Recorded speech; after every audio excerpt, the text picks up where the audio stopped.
Notes from Greenelsh, number 153. Devote. My school year ended this week. As I sat with my high school students at the graduation ceremony, I thought about each of them and the special moments we shared throughout a difficult year due to the pandemic. I smiled as they walked on stage, proudly received their diplomas, and waved to the cheering crowd.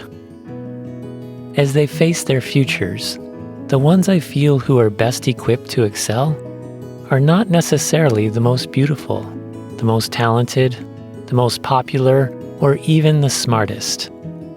It's actually the ones who are faithful, available, and teachable.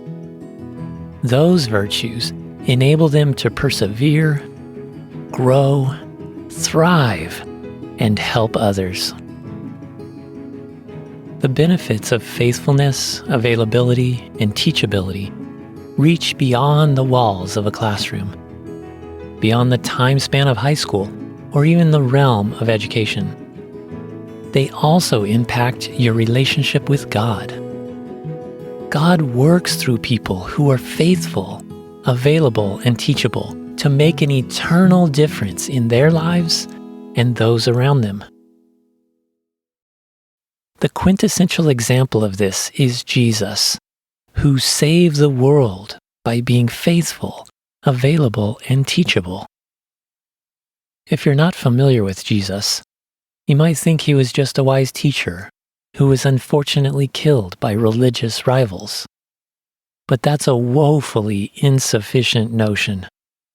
Jesus was infinitely more than a first-century carpenter, a remarkable teacher, a charismatic leader, or a political victim. Jesus is the Son of God who humbly became an ordinary man to bring the love, power, truth, and grace of God to our world. Although innocent, he took on the sins of the world, endured a crucifixion, and rose again for the joy of glorifying God. By his suffering and dying on our behalf, he enabled anyone who believes in him to experience abundant, everlasting life with God. Like his actions, the words of Jesus affirm the loving trust and obedience he devotes to God the Father. May these quotes, recorded by the Apostle John, inspire you to be faithful, available, and teachable also. But he, God the Father, who sent me is trustworthy, and what I have heard from him I tell the world. For I did not speak on my own, but the Father who sent me commanded me to say all that I have spoken. I know that his command leads to eternal life, so whatever I say is just what the Father has told me to say. The words I speak to you, I do not speak on my own authority. Rather, it is the Father living in me who is doing his work. For I have come down from heaven, not to do my own will, but the will of him who sent me. My food is to do the will of him who sent me, and to finish his work. By myself I can do nothing. I judge only as I hear, and my judgment is just, for I seek not to please myself, but him who sent me. But so that the world may know that I love the Father, I do exactly as the Father commanded me.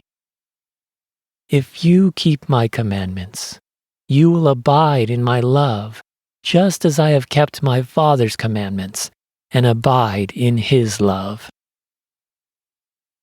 Pray for opportunities each day to abide in God's love and to grow in faithfulness, availability, and teachability. Reflect the truth, grace, and love of God at work in you. The Apostle Paul put it this way: Therefore, I urge you, brothers and sisters, in view of God's mercy, to offer your bodies as living sacrifice, holy and pleasing to God.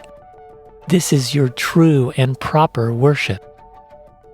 Do not conform to the pattern of this world, but be transformed by the renewing of your mind. Then you will be able to test and approve what God's will is, His good, pleasing, and perfect will. Here are 6 practical ways I try by God's grace to live sacrificially. 1. Sing God's praises. 2. Study His Word. 3. Share His truth. 4. Serve all people. 5. Stand in the gap to intercede for others. And 6. Stay dependent on Him. Jesus modeled this devotion, and He lives as the way, the truth, and the life to empower you to follow in His footsteps. Go for it, and let's see what God does in you and through you to love on others for His glory.